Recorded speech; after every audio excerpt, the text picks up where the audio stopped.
but it doesn't help to proceed with a vibrational stance that just isn't letting it unfold for you.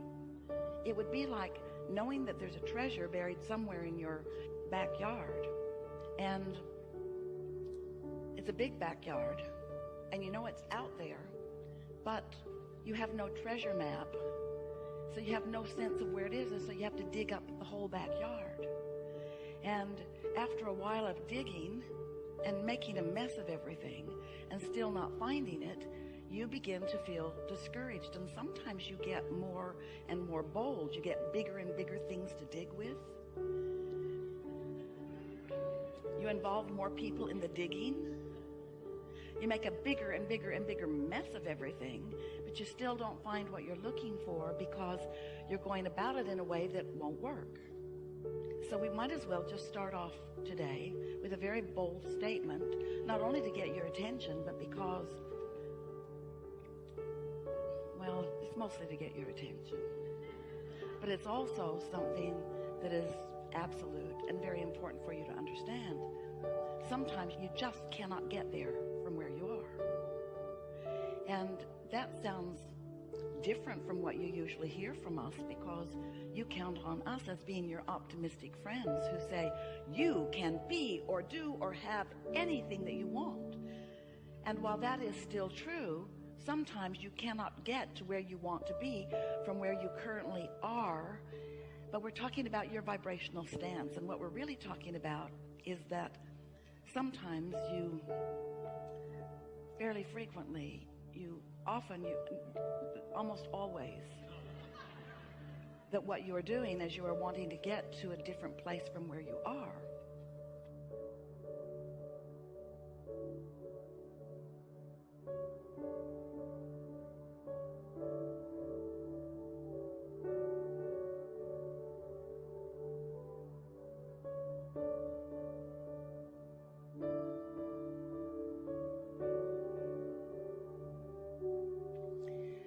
You are approaching it from your physical.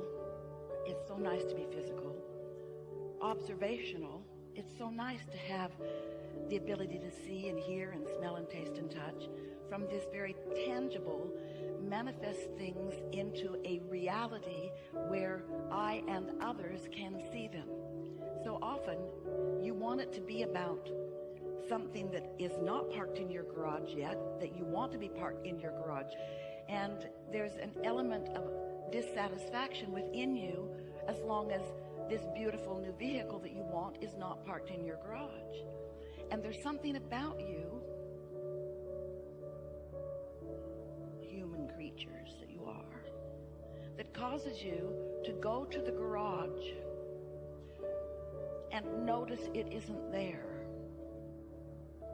And in your awareness of its absence, you continue a vibration that makes it very difficult for you to find the path to it. And we get how you would be that way because you were born into an environment with all of your observational ability. And your observational ability is essential to why you are here. It's what allows step one of the creative process to happen at all. Step one says, when you know what you don't want, you know what you do want, and that's the asking part of it. And you could not come to any of those conclusions, or many of them, without your observational senses. And so we're not trying to talk you out of seeing and hearing and smelling and tasting and touching. We just want you to know that once you have identified that you want something, then using those senses to take score of where you are in terms of the manifestation of it is counterproductive.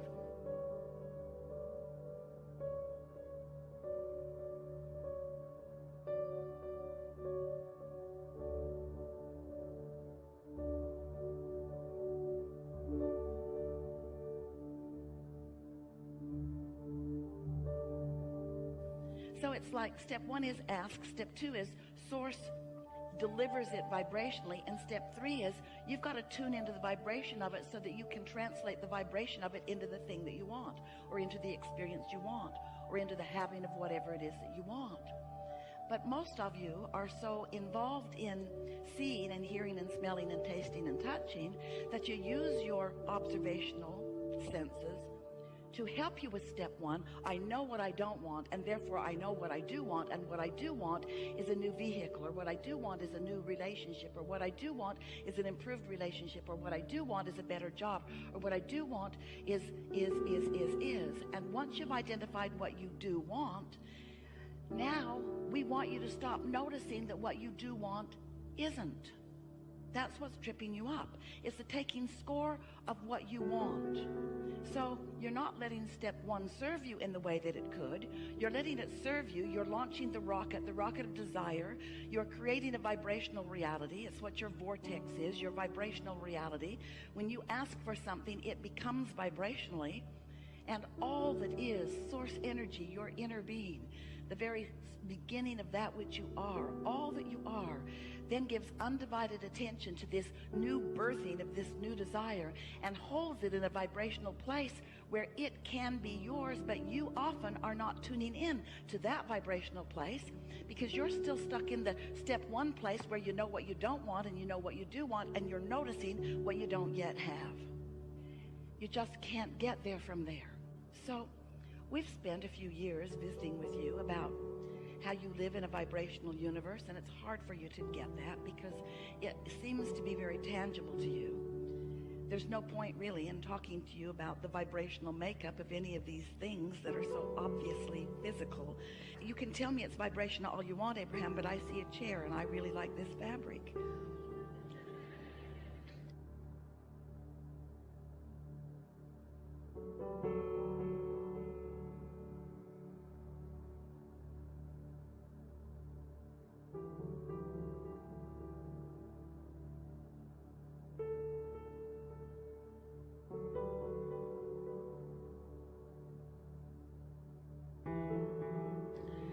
So talk about the vibration of it if you must, but I'm a physical human here in a physical body, and I'm used to looking at chandeliers and lights and room dimensions and measurements and what everybody's wearing or not wearing and so forth. I like to see and hear and smell and taste and touch my vibrational reality. And we say, yes, you do, and we want you to, because this is the leading edge of thought. And that is where the greatest satisfaction is ever experienced in all of the creative universe, of which we are all a part. And you said, I'll go forth into this tangible environment, and from my awareness of what's going on there, I will come to new and improved conclusions and decisions and preferences and desires, knowing that source energy then will follow the path of my new desire, and that then I will be the recipient, the liver of. I will get to drive the new car. I will get to experience the new technology. I will get to eat the new food and live in the new environments and dwell in the new dwellings. I get to live in this leading edge environment. But you didn't come to just live in this leading edge environment. You came as a creator of this leading edge environment, and you will never be happy if you are only in an observational state. You will never be happy if you remain only in a reactionary state.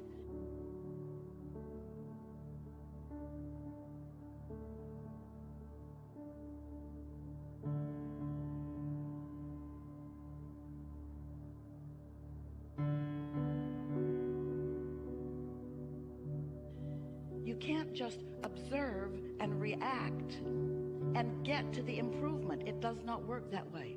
At some point early on in your understanding of this 3-step or 4-step or 5-step, we can put 100 steps on it. The first 3 are the ones that we really want you to focus on. Step 1 is you ask. Step 2 is source answers. And step 3 is you got to let the answer in.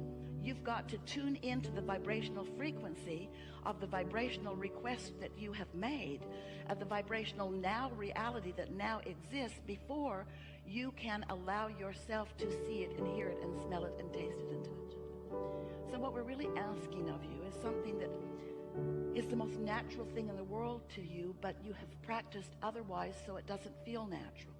What we're asking you to do is to think less specifically about the things that aren't working out the way you want them to, and think more specifically about the things that are working out the way you want them to. Rather than look at the problem and define it and then attempt to solve it from your awareness of the problem, which is never something that will work out for you, because when you're looking at the problem, you're a vibrational match to the problem. You're perpetuating the problem. You are in the receiving mode of more of the problem.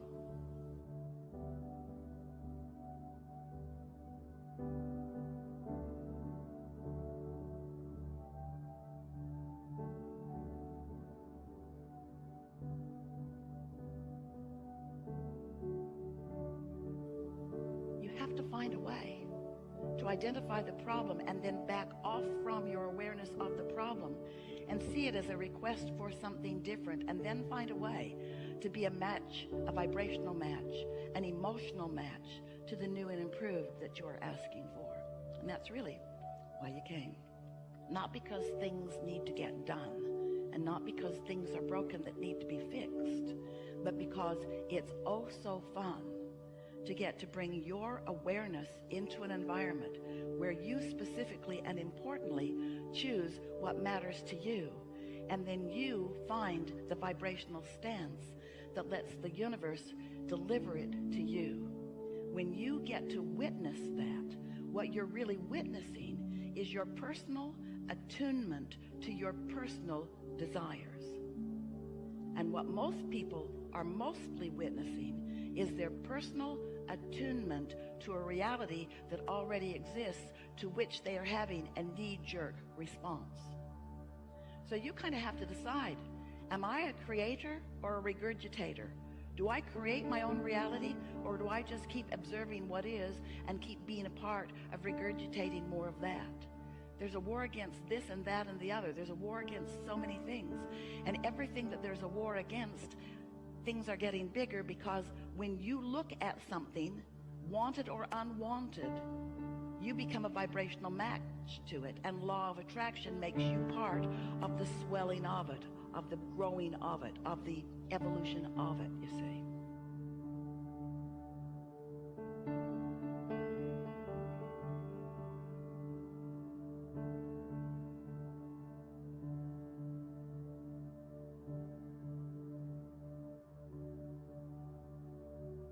So, we have a few questions for you.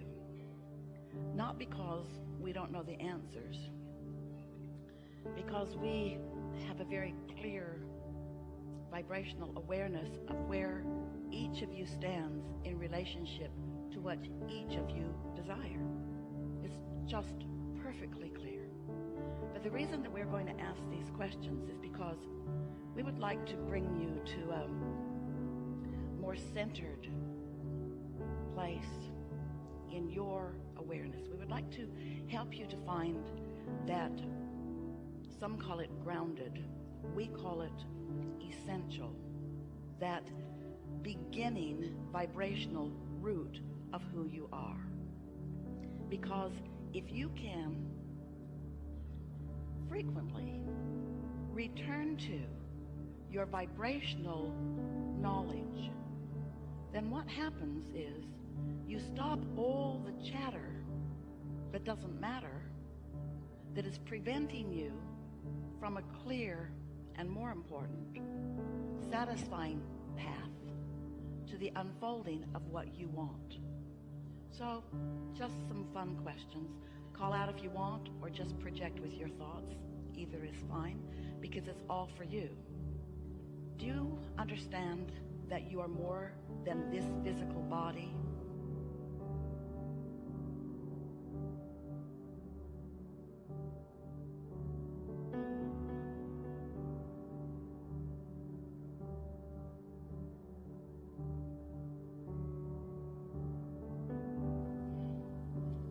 Is it logical to you that you have been before this physical personality, and that you will begin following this physical personality, that you are eternal, ongoing?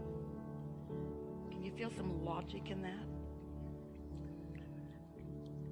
Can you feel that there is not a veil or a wall, or even really an important differentiation between the non-physical part of you before you were born and the physical part of you now that you are born?